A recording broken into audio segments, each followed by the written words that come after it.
ये कहानी इंडिया की सबसे बड़ी इनकम टैक्स रेड की है, जिसने कांग्रेस एमपी धीरज साहू की रेपुटेशन, करियर, बिजनेस सब दांव पर लगा दिया। इनकम टैक्स ऑफिसर्स ने सबसे पहला छापा धीरज की शराब बनाने वाली डिस्टिलरी पर मारा, जो उड़ीसा के बौद्ध डिस्ट्रिक्ट में थी। ऑफिसर्स को पहले तो सब ठीक लगा, लेकिन वो जानते थे कि अगर वो कुछ देर और ढूंढते रहेंगे तो उन्हें जरूर कुछ हाथ लगेगा, और उनका शक सही निकला। जब उन्होंने डिस्टिलरी की दीवारों को ढंग से देखा तो उन्हें पता चला कि उनमें से कई दीवारें तो खोखली हैं। उन्होंने एक एक करके उन दीवारों को तोड़ना शुरू किया। उसके अंदर छुपा हुआ था प्लास्टिक में लपेटा हुआ एकदम नए 500 रुपए के नोट्स का एक समुंदर। ऐसा लग रहा था जैसे प्रिंटिंग प्रेस से सीधा वो नोट यहाँ पर आए हों। वहीं इनकम टैक्स ऑफिसर्स और पुलिस की टीम्स संभलपुर और सुंदरगढ़ में धीरज साहू के गोडाउन्स के बाहर अपने सीनियर्स के इशारे का इंतजार कर रही थीं। वहां के गोडाउन्स में जब वो पहुंचे तो पहले तो उन्हें कुछ नहीं मिल रहा था, इसलिए उन्होंने इस्तेमाल किया एडवांस टेक्नोलॉजी का। थर्मल इमेजिंग और ग्राउंड पेनिट्रेटिंग रडार्स से उन्हें गोडाउन के बेसमेंट के अंदर बहुत सारे सीक्रेट लोकेशंस मिले। कंक्रीट पिलर्स के नीचे सोने के बिस्किट्स और कैश के बंडल्स मिले। धीरे धीरे धीरज साहू की सारी प्रॉपर्टीज को एक एक करके इन्वेस्टिगेट करा जा रहा था और धीरज की चिंता बढ़ती जा रही थी। उन्होंने पूरा जोर लगाया कि इस ऑपरेशन को रोका जाए, पर उनकी एक नहीं चली। एक एक करके धीरज के पूरे परिवार से भी पूछताछ की गई। पूरा साहू परिवार अब बहुत असमंजस में था। वहीं दूसरी तरफ एक और इनकम टैक्स की टीम कोलकाता के सॉल्ट लेक एरिया पहुंच गए, धीरज के एक हाल ही में रेनोवेट हुए बंगलों पर। वहां पहुंचते ही ऑफिसर्स ने डिस्टिलरी और गोडाउन्स की तरह सीक्रेट रूम्स ढूंढना शुरू कर दिया, और कुछ ही देर में उन्हें घर के डिजाइनर इंटीरियर्स के पीछे नकली दीवारें और सीक्रेट दरवाजे मिले। बाथरूम के गीजर के पीछे 2 करोड़ और लिविंग रूम के सोफे के अंदर 5 करोड़ का कैश भी मिला।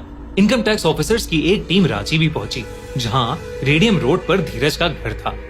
वहां उन्हें किचन के नीचे छुपा हुआ एक बेसमेंट मिला, जिसमें 8 करोड़ कैश था।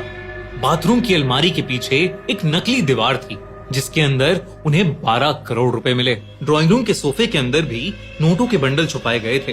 बोलांगीर के एक प्राइवेट बैंक के लॉकर में ऑफिसर्स को मिले 40 गोल्ड के बिस्किट्स, डायमंड और गोल्ड ज्वेलरी और कुछ ऐसे डॉक्यूमेंट्स जो इन्वेस्टिगेशन के लिए बाद में क्रूशल साबित हुए।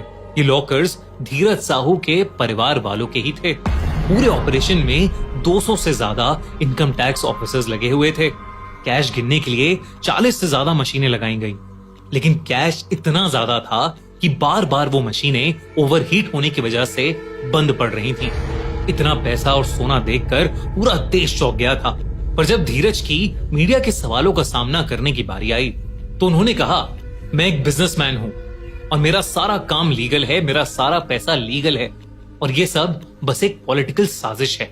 दूसरी तरफ न्यूज में उनके घरों के अंदर से निकले करोड़ों के कैश बंडल्स और सोना कोई और ही कहानी बता रहे थे।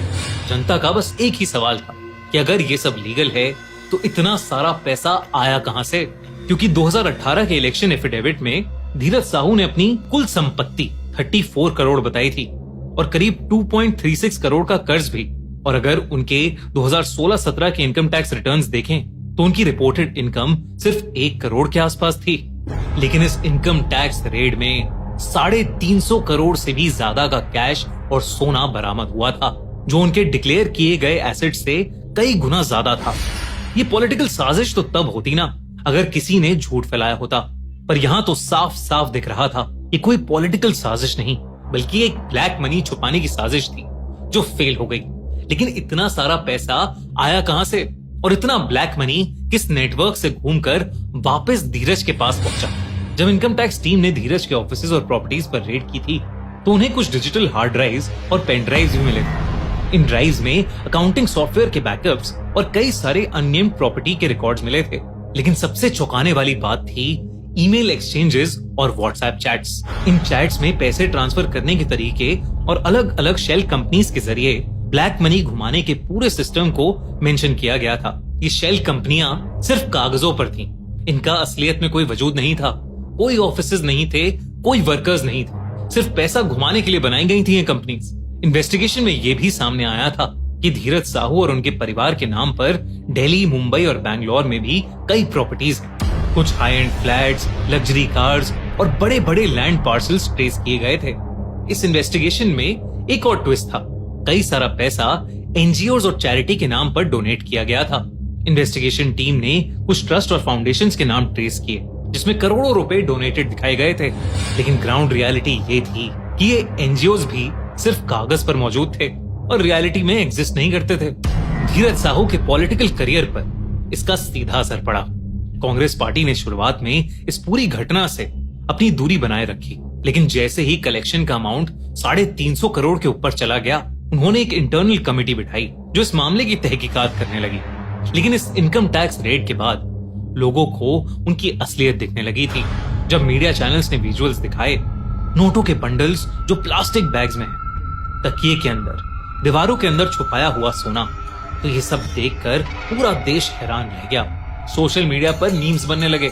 धीरज साहू के लॉयर्स का कहना था कि ये सारा पैसा उनके लीगल बिजनेस से कमाया गया था, लेकिन इस बार कुछ अलग हुआ। इन्वेस्टिगेशन एजेंसीज ने एफआईआर दर्ज करी। ईडी को भी इस केस में इन्वॉल्व किया गया। इनकम टैक्स एक्ट के तहत धीरज साहू को भारी पेनल्टी लगी और उनके खिलाफ कानूनी कार्रवाई भी शुरू हो गई। धीरज साहू ने फाइनली 150 करोड़ का टैक्स देकर इस केस को सेटल किया। ये रेड सिर्फ एक दिन का ऑपरेशन नहीं था, ये इंडिया की सबसे बड़ी रेड थी। लगभग 10 दिन तक उड़ीसा, झारखंड, बंगाल और रांची के मल्टीपल लोकेशंस पर साइमल्टेनियस ऑपरेशंस चले। 200 से ज्यादा इनकम टैक्स ऑफिसर्स, फॉरेंसिक्स और टेक एक्सपर्ट्स ने मिलकर इस रेड को अंजाम दिया। इस रेड ने सिर्फ एक तिजोरी नहीं खोली, आज भी रेड से मिली इंफॉर्मेशन की मदद से पूरे ब्लैक मनी के इस धंधे में शामिल लोगों को पकड़ा जा रहा है।